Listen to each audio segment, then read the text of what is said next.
చాలా సంతోషం మీ పాస్టర్ గారిని చూస్తే. ఆయన వచ్చిన దగ్గర నుంచి ఆయన టెస్టిమనీ చెప్తుంటే నాకు చాలా ఆశ్చర్యం అనిపించింది. ఇది నన్న ఎంత అద్భుతంగా ఘనంగా ఇలాగా ఈ బహిరంగ కూడికలు జరుగుతున్నాయనంటే దీని వెనక దైవజనులు చేసినటువంటి ప్రార్థన నేను చెప్పకుండా ఉండలేను. ఎందుకో చెప్పమంటారా?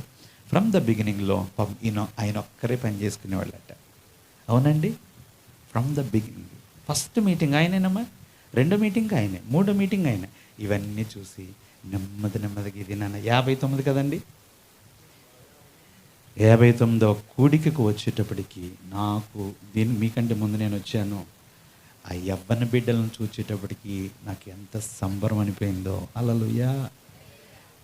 తయారు చేశాడండి ఆయన. సౌండ్ సిస్టమ్, సౌండ్ ఇంజనీర్ ఒక ఆయన ఉన్నాడు, ఒక యవనస్తుడు ఉన్నాడు.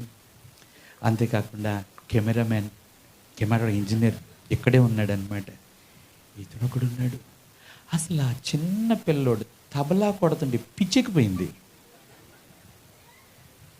అసలు అయ్యి నేను వచ్చినప్పుడు మంచి బిట్స్ వేసాడండి. అసలు ఇన్ని బిట్లు నీకు ఎక్కడ వచ్చినాయి?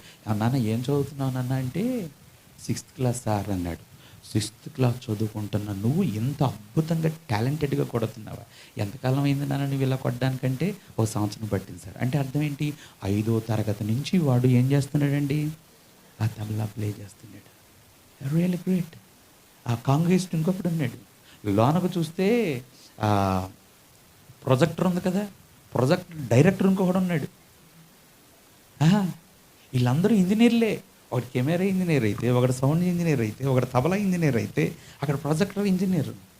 ఎంతమందిని దేవుడు ఇచ్చాడు. గ్లోరీ హల్లెలూయా. నేను ఎందుకు చెప్తున్నానంటే విచిత్రం ఏంటి అని అంటే, పాస్టర్ గారు ఇది నన్నంతా నాతోనే ఉన్నారు. కానీ ఆయన ఇక్కడికి వచ్చేటప్పటికి స్టేజ్ రెడీ అయిపోయింది, సౌండ్ సిస్టమ్ రెడీ అయిపోయింది, ఆ మ్యూజికల్ ఇన్స్ట్రుమెంట్స్ రెడీ అయిపోయింది. ఇదంతా కూడా అద్భుతంగా మొట్టమొదట ఇవన్నీ కూడా నేను చేసుకునేవాడిని. నెమ్మదిగా తర్ఫీదు చేశానండి. గ్లోరీ హల్లెలూయా. ఇది ఇలా కాదండి, ఇంకా వినూత్నమైన రీతిలో ఈ పరిచర్యను ఆశీర్వదింపబోతున్నాడు. ఆమేన్. హల్లెలూయా.